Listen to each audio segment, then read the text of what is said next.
Okay, thanks again, everyone, for joining us today for our remote simulation, adapting to the new normal webinar.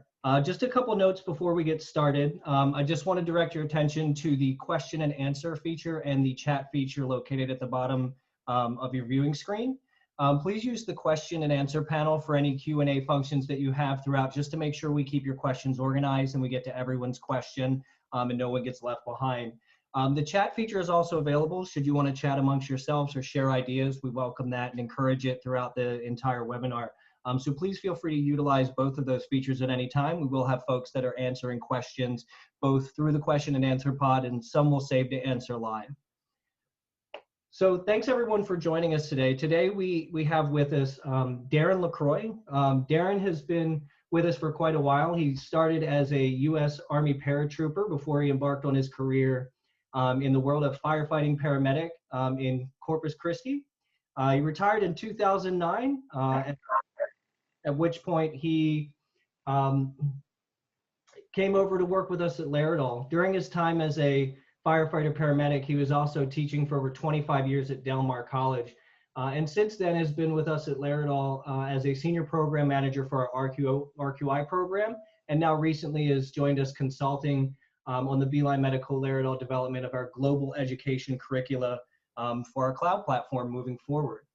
And also joining us today is our guest, Jennifer McCarthy. Jennifer serves as the Director of Simulation and Clinical Associate Professor for the School of Health and Medical Sciences at Seton Hall University. She's also president of the 579 Solutions LLC consulting company dedicated to improving clinical assessment and the use of simulation for all levels of learning. Jennifer has 30 years experience as a paramedic and 20 years as a simulationist. She's led many simulation work groups, led efforts to improve IPE simulation initiatives and advancement of science-based medical simulation activities. Jennifer also holds many positions within the Society for Simulation in Healthcare, as well as winning numerous teaching excellence awards, and serves on several state and national committees that address and advance the use of evidence-based healthcare simulation. And most notably, she was recently named as one of the top 17 people to watch in healthcare in 201 magazine, and also received the EMS Career Lifetime Achievement Award presented by the New Jersey Department of Health Office and Emergency Medical Services. So I'm going to hand over to Darren and Jennifer. They're going to have a wonderful conversation about adapting to our new normal of remote education. So at this time, I'd just like to hand over to you, Darren. Thanks so much, everyone, again for joining. Thank you, Brian, and welcome everybody. It's good morning to me. I'm here on the West Coast. Good afternoon to you on the East Coast, and really exciting time. I posted the other day on social media about having this opportunity where we're having a major advancement in the field of simulation, and we're also at the same time getting an opportunity to hear from some of the best. And Jennifer McCarthy certainly falls into that group. I did notice, however, and it was brought to my attention that in her title slide here that there actually is a typo. There's something missing. And Jen, I'd like you to actually share that news with everyone. Well, it's not a typo, it's just an omission, right? I'm proud to announce my new certification as CHSEA for the Advanced Certification of Healthcare Simulation Educator from the Society for Simulation. So we've been celebrating my professional groups and also in my personal life with my family. So super excited to advance evidence-based practice, and definitely SSH is all about that. So. You know, having been around in the simulation field for some time, I've heard this plea that we had to advance simulation as a pedagogy, that we had to professionalize it, and that we had to show it. And it's really, I think, for me, fulfilling in some ways that this is now happening, that we're starting to see this level. And congratulations, we're really impressed and glad to have you here today with us. I'd like you, if you don't mind, to give us a little bit of an overview about your campus there at Seton Hall. Sure. We can start our tour. We moved into this building at Seton Hall University and Hackensack School of Medicine together in the old Hoffman-LaRoche, for those of you from the East Coast, Hoffman-LaRoche campus.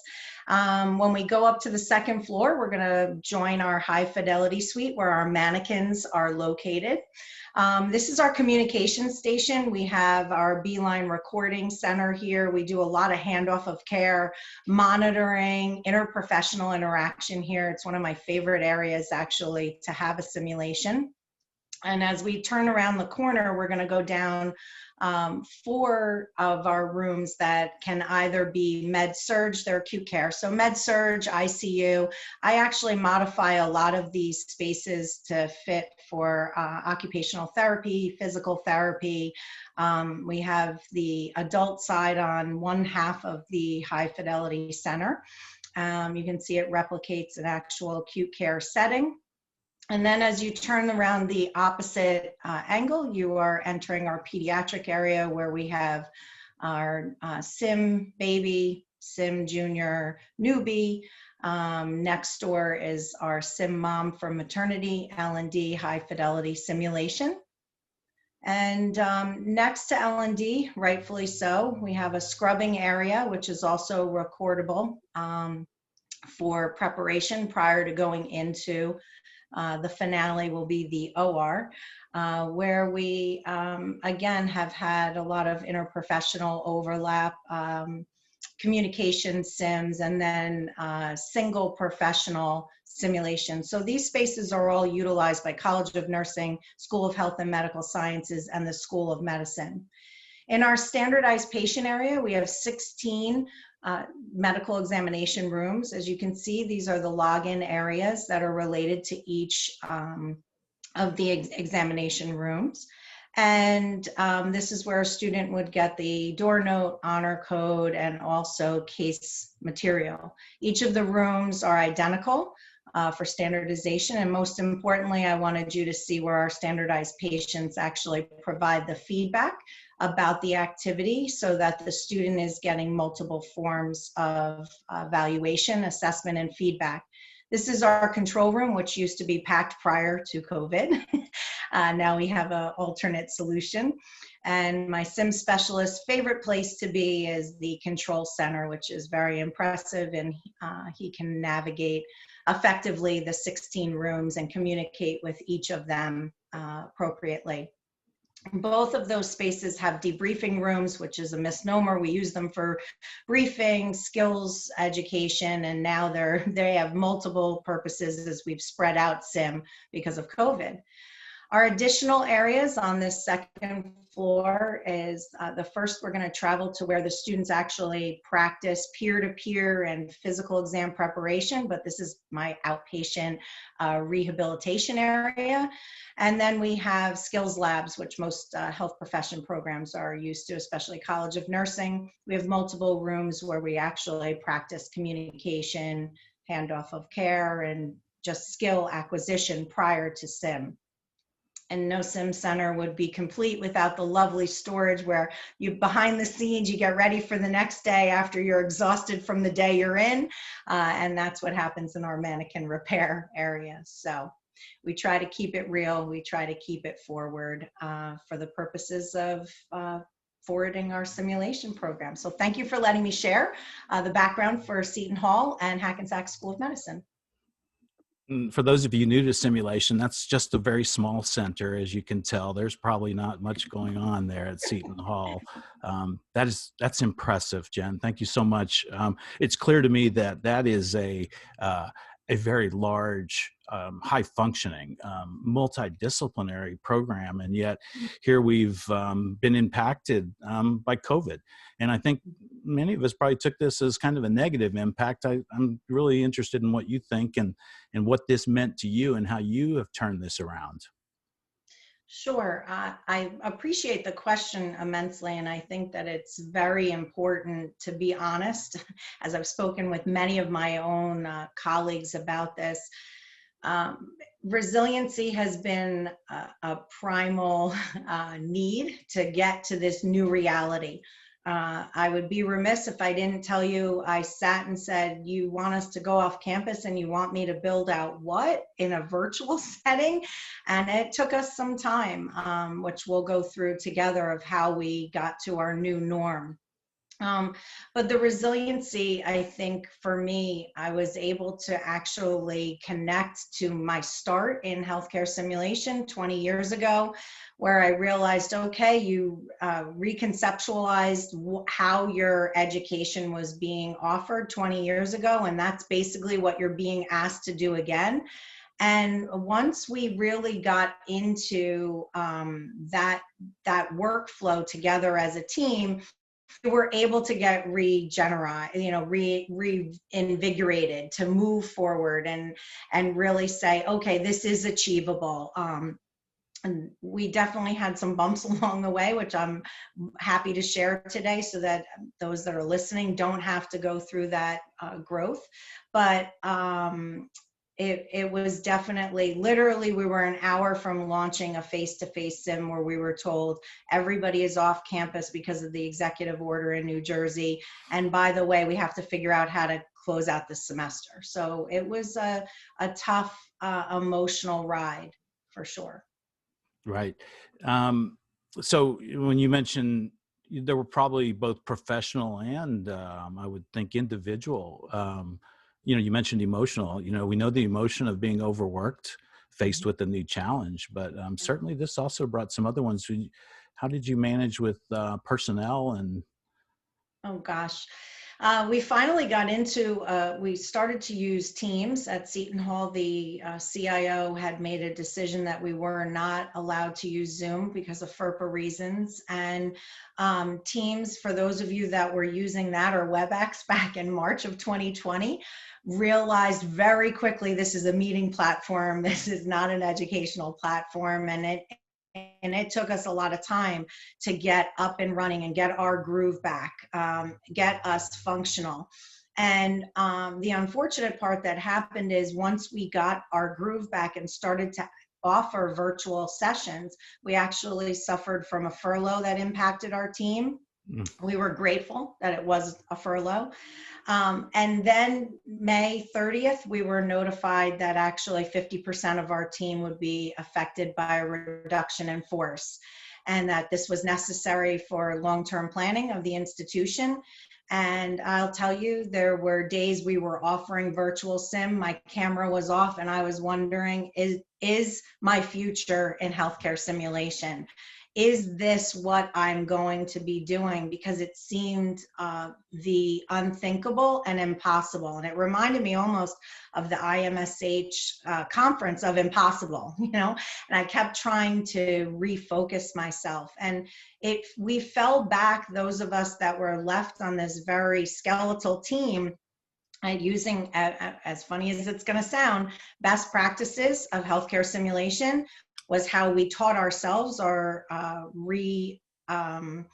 renewal, and how we actually built something out, had a dry run, improved it, had a dry run, went and taught the faculty, went and taught the rest of the sim team, the standardized patients, before a learner ever came involved. So the emotion, and just in this area, and not that any other area in our country hasn't had this, but at the time, the tri-state area was so deeply impacted by the COVID numbers. We had 75% of our actual team that was left. Every one of us had a death impacted by COVID, on the 75%. So that was also impacting for us. It almost became a badge of courage and honor that we were going to forge forward and reconceptualize what is simulation. And I think that's a really important moment to ask those that are listening, what is simulation? And when we reconceptualize it, it's easy to get your groove back and find some rejuvenation. That thank you for sharing. Again, the personal nature of how it affected you and your program. And again, I would imagine there's a lot on the call that can relate.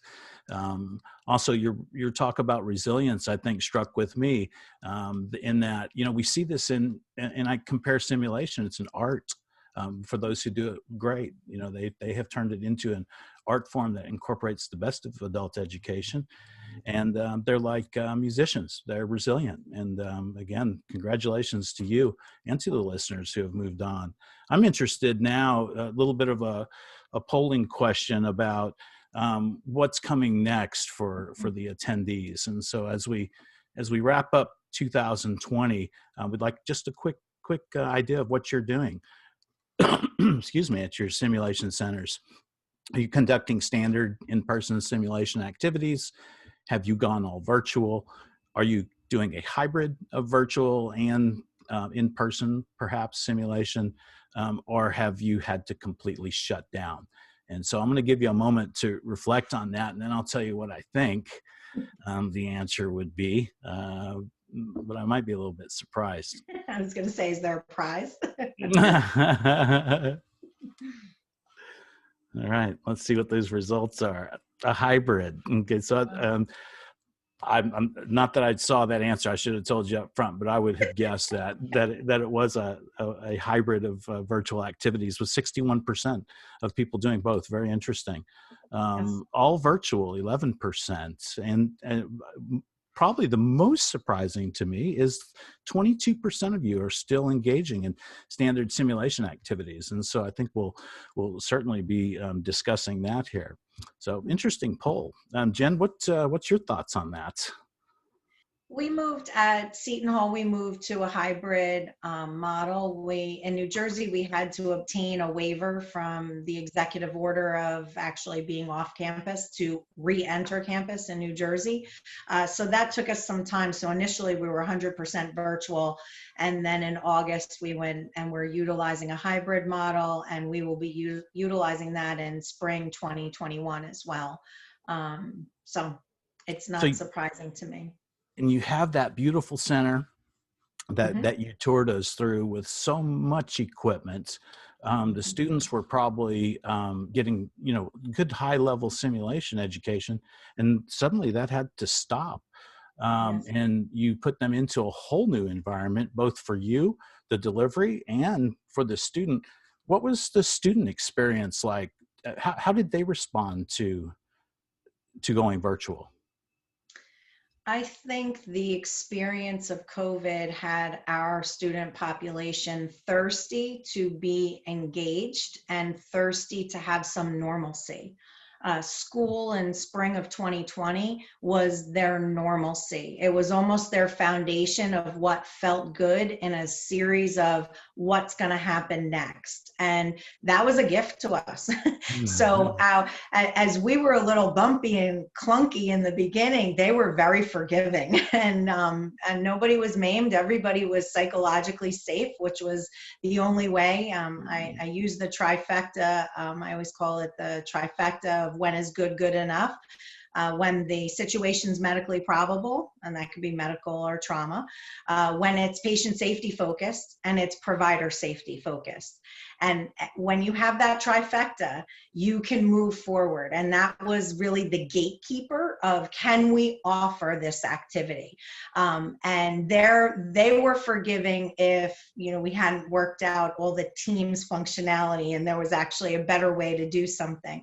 They were also very thirsty for that feedback, very thirsty to engage with standardized patients, and also their faculty in a new lab format, where I was learning from the lab faculty from physical therapy of how they were utilizing Microsoft Teams to run lab breakout sessions in their homes across the state, literally, and doing a really great job. They taught me a lot of how to navigate that, and whatever I was gleaming from their experience, I then shared back what we learned from SIM. So, and the students really appreciated that. So their charitable assumption to us was amazing, and our charitable assumption to them was equally, I think, appreciated. So you mentioned something that struck with me in your description of the trifecta, as you really listed the optimal situation for a debriefing to occur, right? That the safety aspect of it, for them to be able to respond safely. Moving forward. So again, we look at this as, I think that this is not a surprise that we've went virtual. I think we've been moving that way. by dipping our toe in the water. What can you take out of that experience that you just described that probably will become a standard practice?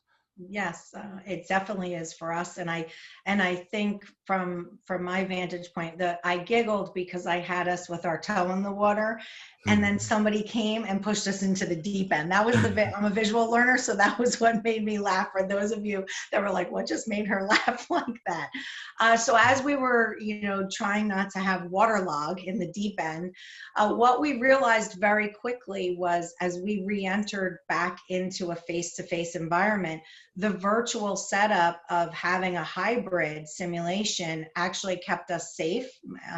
It's the way we're navigating our face-to-face sessions now. All of our briefings are on Microsoft Teams. So if the students are in the first encounter of the activity, they're actually in the parking lot on their phone, on the Microsoft Teams app, having the briefing. The standardized patient briefing is also individualized, where the standardized patients would be in their assigned room. And I'm on Microsoft Teams in a separate room, and that's how we're actually briefing and keeping our social distance. I can tell you that it's actually more focused, more driven about the activity and less about side chatting.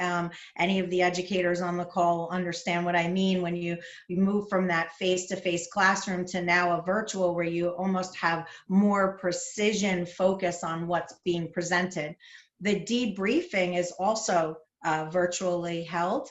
And I will tell you, watching the learners and participants really thirsty and engaged in that debriefing feedback, they were always a little defensive, just by, I think, humanistic trait of, so how did it go? What did you think I did? Trying to flip and get the information. Where now, what I'm observing, the faculty are observing and reporting, is this thirst for really having a more fruitful debriefing with not only the standardized patient, but with their faculty member, where they're coming to the student debriefing with a much deeper self-reflection in that virtual environment and participation.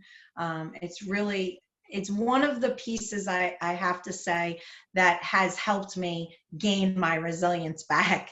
There's been some emotional moments where I've seen a student really have that aha moment that I've seen multiple times in a face-to-face, but there's something magical of the reassurance that this can go on. Okay, I am where I'm supposed to be. And so, yes, so we are continuing forward and utilizing virtual setting with face-to-face, and virtual whenever, if we can achieve the outcome, the objective and then the data outcome of the activity in a virtual setting, we are offering it virtually. So that's wonderful. It's an important process to think about moving forward in your, leadership of a program. Mm-hmm. Good. So you brought up a few things that I found were interesting, and we'll get to those in just a moment, actually, because we're going to do another polling question. And I think it really fits right in to that. So if we'll bring up the next polling question, we see a lot of you, are either going to be all virtual or some type of hybrid. There are concerns about delivering virtual training.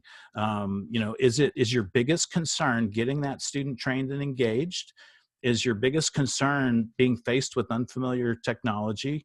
Is your biggest concern with being able to provide the feedback that closes the gap, right, where the education is? Or is your biggest concern, how do you get data back? So let's take a second, and before you show the answers, I'll tell you what I think it is. I was going to say.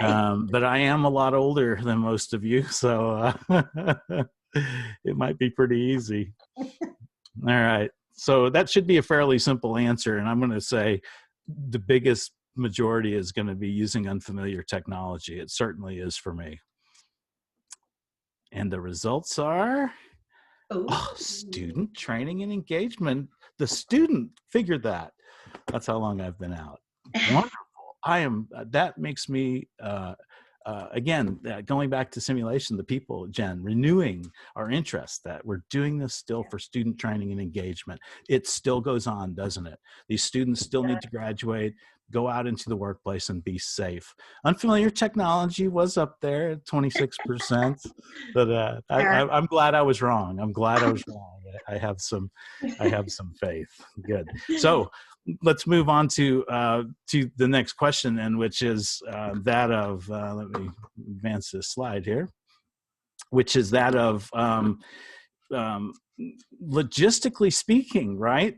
I heard you talk about delivering training, and I heard you mention teams and sessions and breakout rooms. And I'm guessing that these sessions probably had evaluations and used toward assessment.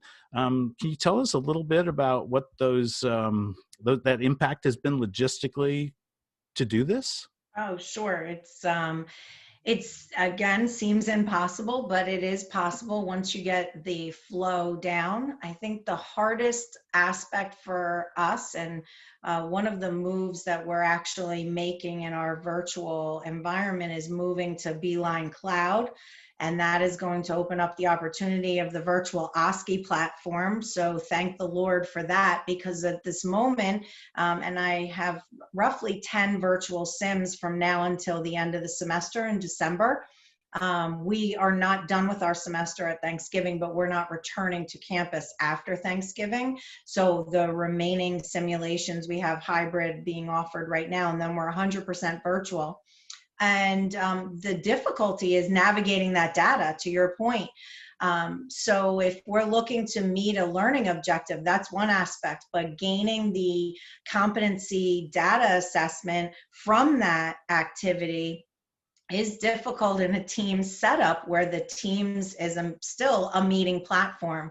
So we utilize cross-reference overlapping with Microsoft Forms, Blackboard, utilizing a lot of pre-recorded videos as part of our training package.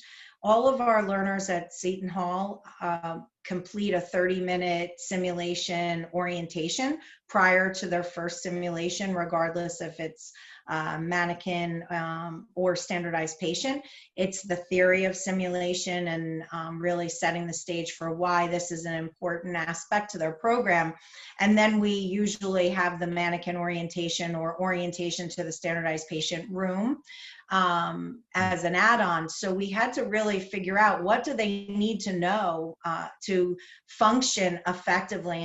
And I usually, when I'm speaking about this, I usually use Stephen Covey's work of the end in mind. And if you have the end in mind and then you put the pieces backwards of, if I have this end in mind that this student will be most successful doing X, and then I lay the pieces out for them for their success, it's the optimal environment for them to succeed. So when their competency assessment shows that they are not, that's on the assessment, not on the activity. And I think that's a really important aspect when we move to virtual, because not everything can be offered virtually.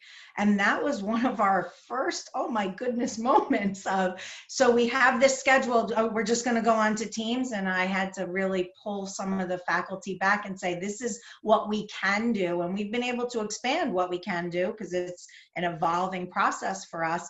But if we couldn't assure that objective, we just didn't offer the session. So the data has to go on, and especially from my vantage point as a director, simulation director, I thought we were collecting amazing data and we would not be affected by reduction in force or furloughs. And boy, was I wrong. So we've now added a confidence survey to every assessment. From every learner, regardless of professional background. And our hope is that we were always focused on how many learners we interacted with in the simulation area, thinking that was enough. But it requires more depth and breadth of data collection to say, how does this activity actually impact them and prepare them for something that they wouldn't otherwise be prepared for. And I think that's an important data collection point that can't be overlooked in this story. And it's possible in the virtual environment, actually. So yes. It, you know, having had the opportunity to work with development teams who I mentioned earlier that simulationists are very much like artists. I would say the development teams also in being able to put together a system, you know, that allows you to conduct these remote standardized patient or OSCE encounters that can take all of that information and put it into one where you're not having to go and use other tools and you know aggregate data, but having it into one. And I've been really fortunate to be able to see that and to be part of it and to watch their response to your needs. And I think it's a constant piece. How about the participants interaction? So we talked about, you know, the things flipped, technology flipped, but boy, it used to be you'd see this picture here with our providers out there with each other and working within a team, and your cases are probably set up like that. So can you tell us a little bit about the participant interactions now, since I'm guessing you can't really use the same cases? So I don't want the baby to be thrown out with the bathwater. You can use the conceptual idea of the case, but you may need to push the data of the case to have the learner or participant at a different point of the case. For instance, in speech language pathology, we had the session that was supposed to be offered the day we were told you need to leave campus by noon, was actually an assessment for a speech delay on our younger standardized patient population. And there were two forms of the assessment, and one was a vocal and one was a writing, more of a cognitive. And it was very apparent in this virtual setting. We attempted multiple times to reproduce the writing, but for the learner to actually see the standardized patient and what they were writing, it was not realistic. So we made the decision to push the data finding from the writing portion to a post-activity evaluation where they had to still interpret it and write a care plan and what are the next steps. But the oral verbal piece remained intact. And so the virtual setup was actually merging the two pieces together to have the same testing outcome, which was, can these students identify an effective treatment plan for an adolescent who's transitioning and has a speech delay and cognitive impairment? So I don't want everybody to go and toss their cases to the side, but you may need to modify how we actually push data and case portrayal information to the participant so that they still have suspension of disbelief that this is a worthwhile activity and they can actually gain something from it. If we leave it so obscure for them, it's difficult for them to understand what we're actually trying for them to, to obtain, and that will literally take over your activity and thus your debriefing. So that would be my advice. We have used storyboards as well. I know there's been a lot put out from Laerdal for our athletic training group. We did that and our physician assistant group. But most of it is related to modifying how much information about the case you're actually sharing and when to get that outcome. Does that make sense, Darren? It does, and I agree. You can't throw out the case because ultimately that case is aligned with your program outcomes, course outcomes, scenario objectives, right? So yeah, it can't go. But the modification is interesting, and I think that's something good that we're seeing a lot of. You can go on to many of the simulation sites now and get these really wonderful ideas where they're modifying what they did to fit what they have to do now and still achieve those same outcomes.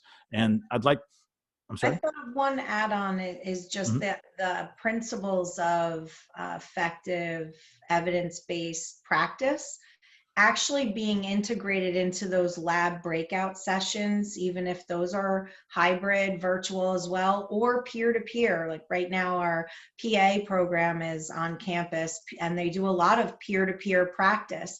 And the PA program has adopted, the faculty have adopted the same principles of engagement as if the PA student is interacting with a standardized patient. So there's a formality to it. It's less lab-like and more formal, so the precision outcome of what needs to actually improve in that lab preparation for getting to the virtual setting is more refined, if I can label it that way. And I think that's also, so there's a reconceptualizing what is SIM. If you always wait for it to be the one or twice semester event, as opposed to thinking these principles can infiltrate many areas of the education curricula, I think it ends up a win-win. And then the virtual setting isn't so foreign. So I thought that I wanted to make sure I didn't fly over that point. Yeah. You know, again, I'm hearing you incorporate, you know, all these different types of the best practices of SIM, of, you know, our advancement that we've got with peer-to-peer, you know, and evaluating, you know, evaluating what's working, what's not, and it's good.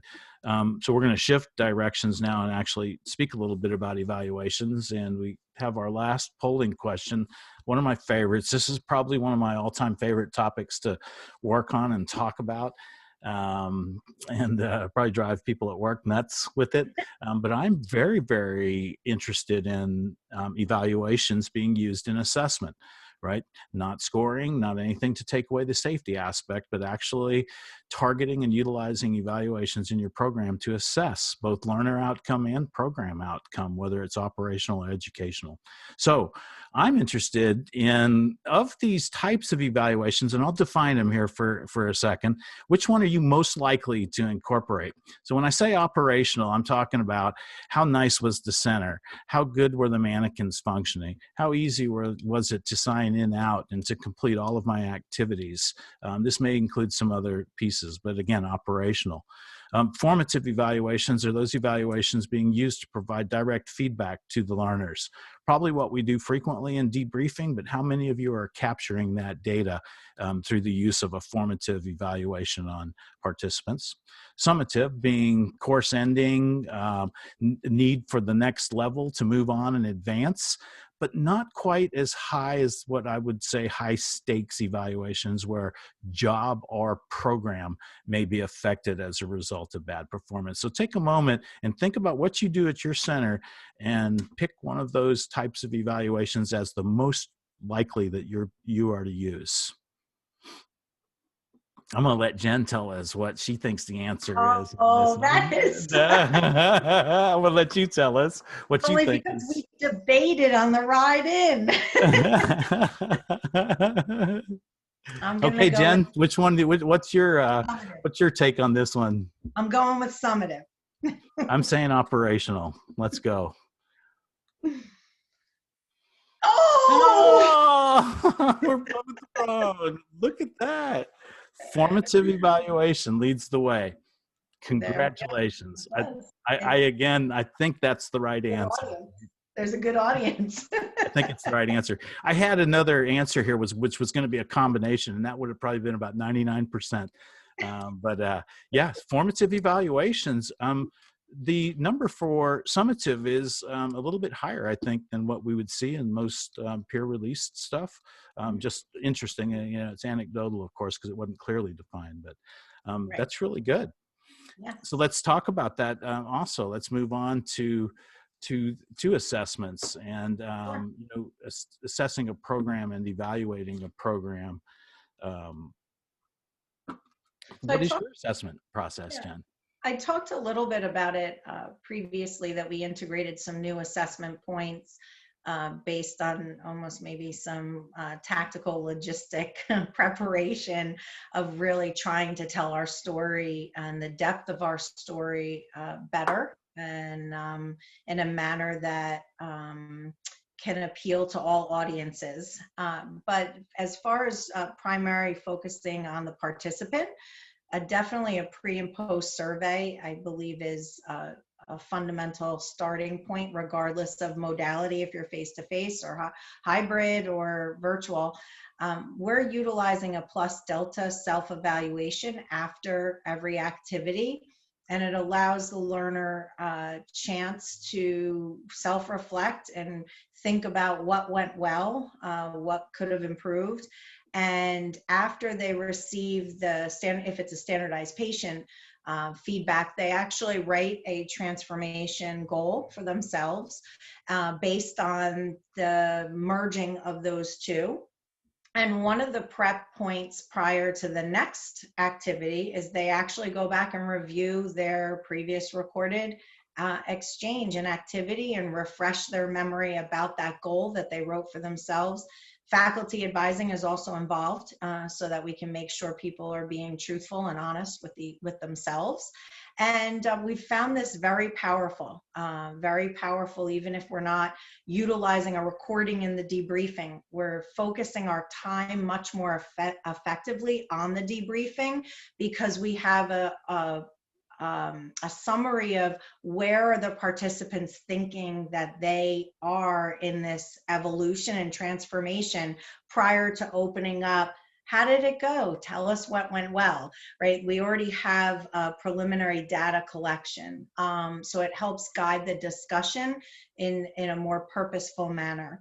And then I would think that beyond the learner, there has to be system evaluation going on. And this is really how well was the sim? How did this meet your expectations? And when I say yours, I'm surveying simming themselves, the standardized patients, who I view and revere as an extension of our sim team, the faculty, and then the participants or learners.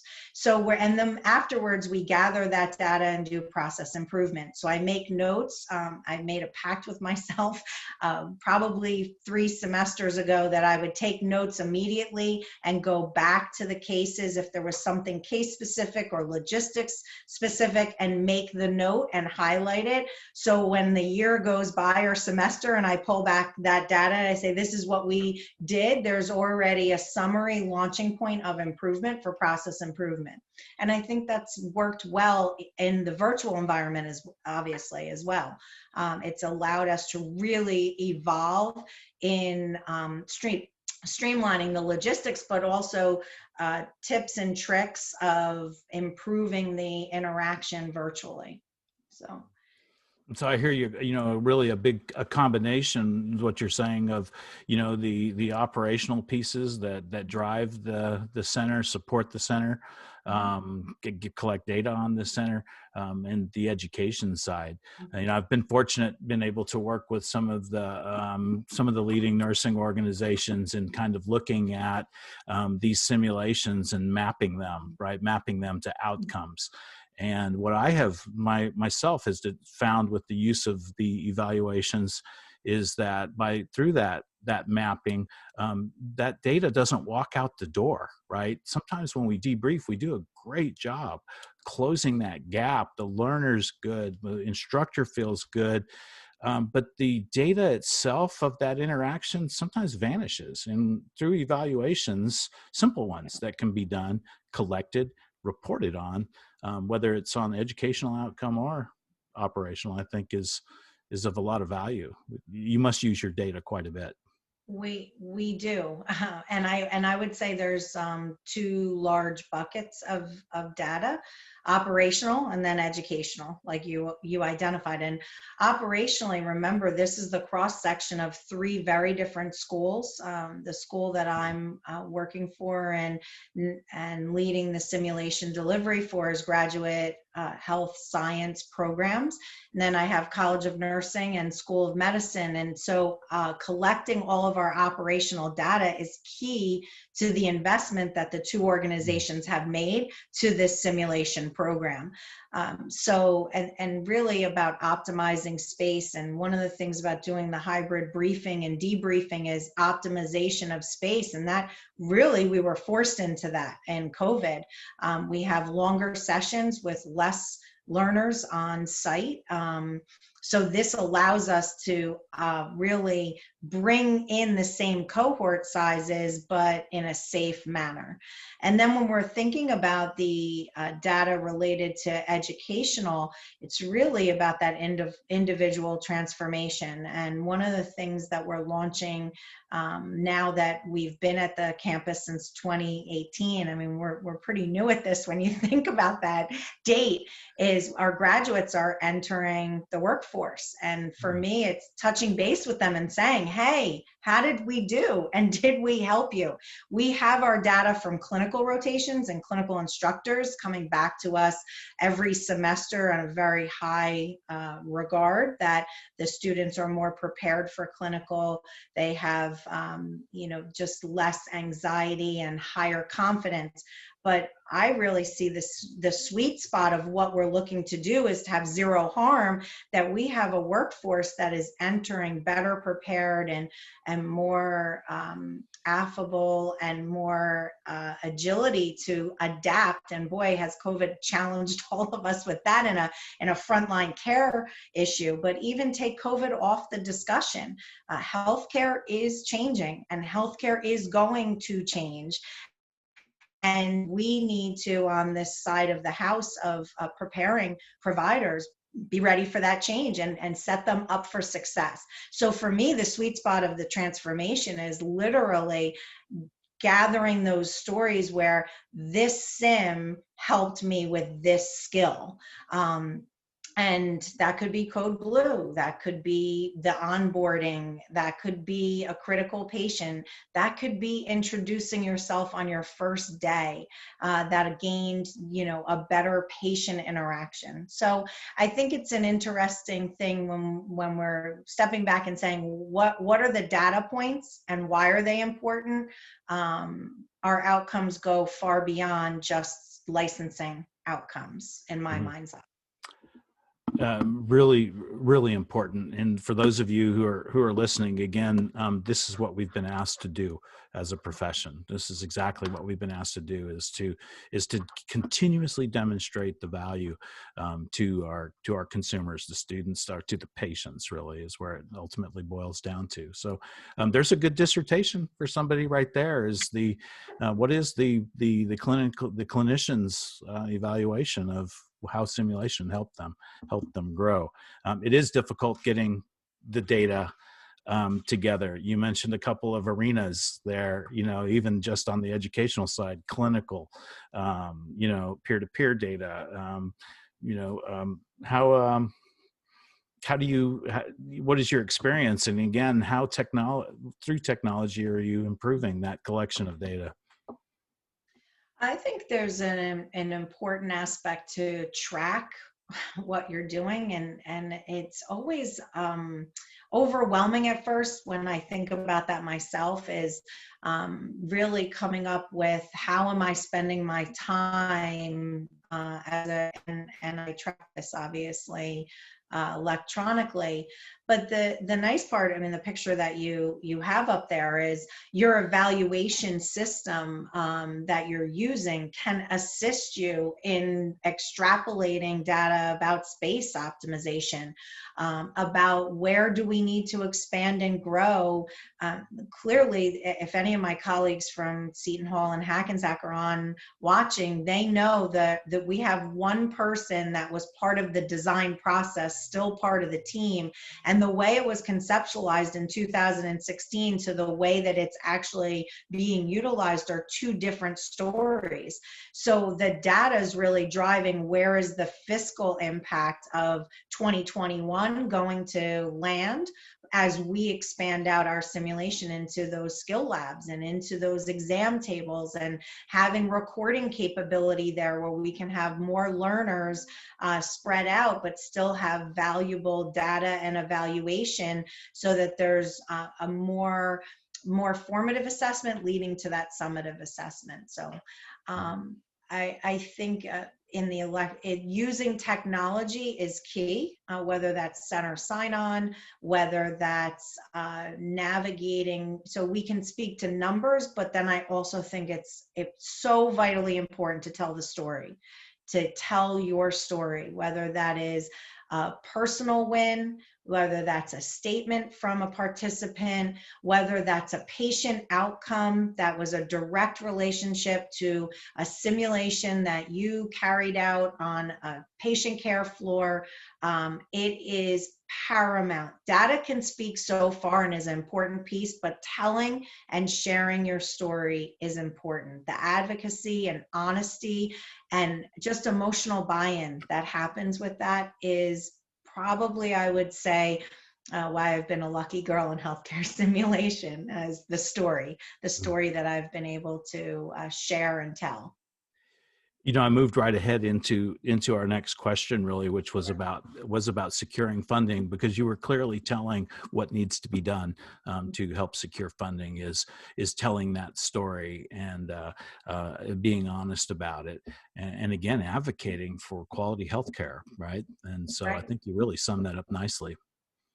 Well, I'm sorry if I pushed us along prematurely. No, it was that. I think that's. You know, we could spend the whole webinar on this specific slide right here if we wanted, you know. But what you said is the backbone, right? It's the backbone to it, and so I'd like to hear from participants. I see on the chat that a number of questions came in, and Brian, I can't read them, so someone will have to read them for us. But if anyone has any questions, we'd like to certainly open up now to take a few. Absolutely. So I'll start with the question. There's two questions that kind of play into each other, so I'm going to start with those. We had a question of, have you done any virtual IPE events since COVID? And kind of a follow-up question from someone else is, they would like more information on the IPE virtual sims and how you execute those successfully remotely. So I feel like these are my colleagues from Seton Hall, because we have an IPE sim on Friday. So thanks for the shout out. So we're actually conducting a teamwork assessment simulation on Friday with speech language pathology, occupational therapy, physical therapy students with standardized patients on discharge planning. How do you execute it? Oh my gosh, you have to have the tightest reins possible. Anybody who designs and delivers sim knows, you know, you have to corral everybody and get them into your section of the arena and keep a tight, you know, rein, not to be over controlling, but to have standardization. Well, the more people and professions you introduce, and anybody who's done IPE face-to-face knows this as well, it takes a lot of planning, and it takes, like for instance, the email this morning to the lead of the faculty was, we're shutting down any more modifications. We are 72 hours out from launch. It is time now for us to really hone in, and we're still in a Microsoft Teams platform. Every group needs to be invited to a Teams meeting because it's recorded, and for FERPA reasons, we can't have cross-sharing of the recordings. So it is purposeful execution, purposeful design, obviously, purposeful execution and delivery, and then a whole lot of process improvement afterwards. We don't have added resources for this simulation other than who I call my sim champions in every program. Fortunately, I had 18 months prior to COVID impacting us, where I spent a lot of time cultivating in each of the academic programs champions amongst the faculty. So there's about 2 or 3 in each one of the 7 programs that I interact with, and they're my conduit. So I kind of brought them in because they have a shared thinking and shared model of approach to simulation from working so closely. And I think that's another success strategy. Tight reins. I like the purpose. You mentioned about the purposefulness of it, right? Yeah. I thought that was real important to take away from that. I'm laughing at myself again. Our next question is asking if you've faced any limitations due to the required number of direct contact hours versus indirect contact hours. Interesting question. And there's been some help and modification actually with the global pandemic related to this topic. There's been some leeway in some of the professions where they're saying you can replace with sim, where prior to March there was no replacement of clinical with simulation, which has actually been a sweet spot. I think my answer is best offered this way: creative design and delivery, and checking with whatever accreditation agency. There's not a one-size-fits-all answer to this, and I don't want to mislead somebody. It's more purposeful right now for me to say, be creative. And when I think creative, for instance, our College of Nursing is using vSim and that virtual sim platform, and it is meeting that requirement. But not every program has that capability or accreditation approval. So out of caution of not misleading somebody in this environment, I would say think creatively and then go to the people within that profession who are the content accreditation experts to really gain the guidance before executing something and then finding out it falls short. A stopgap along the way, but it will pay off in the end, definitely. Brian, and we probably have time for one or two more. I know I want to keep to the time for everyone. We have a couple more. So we had a question just asking about the safety measures and protocols you guys are taking for your students that are coming in. Excellent question. We got a lot of questions about this last week as well. I will say this: it started with the sim leadership directors actually agreeing on the standards and presenting those standards. So that part of our success strategy is that we were pivotal to actually buying into the standard between the three schools, presenting that standard up to the deans, to the provost and the higher administration who agreed with it. So we started from a ground up, where I know many of you now are having some struggles having students adhere to wearing a mask and taking the precautions. We have a no tolerance policy. If you don't have a mask, you can't go to class. It's all throughout all of our, the walls, the classroom. They signed a pledge. So returning to campus required everybody to agree to this pledge, where I'll protect you, you protect me. And when it comes to simulation, knock on wood, we've had more people out of an overabundance of caution call off of the sim, and the lower COVID numbers from those people who have canceled themselves. We are having everybody screened on the way in. We use Campus Clear. For those of you in an academic environment, you're probably familiar with that app. Their temperatures taken on the ride in by security. Anybody entering our building has a temperature screening. And then on the walk into the simulation space, everybody's hand sanitizing and cleaning whatever profession-specific instruments they may have as a cleaning measure and cross-contamination. And then we have built-in cleaning time in between. I call them rounds. So if the activity has 5 different cohorts coming in between, we are taking time to wipe down all the surfaces, doorknobs, sink handles, any specific sim equipment that we may have used. And lastly, I'll leave you with, we have also spread out our labs and minimized our occupancy. So for instance, a skill lab prior could have as many people as could be in the room. I mean, that wouldn't be great for educational modality, but now there's a maximum of 14 persons. It's not 14 students, it's 14 people in that room, and we have less beds than what you saw in that original picture, as one example of many that we've done. So we've spread out, we've slowed down. I say this is always my reminder to everybody: slow is smooth, smooth is always faster. So spread out and slow down, and clean in between. Thanks, Jen. And we still have a number of questions, so I just want to go through a couple of the ones that I think will be quick answers so we can get to as many people as possible. I'll try to stay focused too. No worries. Just a quick follow-up on the IPE question. Is your upcoming event going to be virtual and then broadcasted to a group, or is that being done in person? It's actually virtual in Teams, and then research pulled from the assessment on the team interaction. Excellent. And then there was just someone who wanted to know if Seton Hall Hackensack offers the opportunity for folks to visit during simulated events to see how you're operating. I imagine right now during this, current pandemic, maybe not so, but in the future potentially.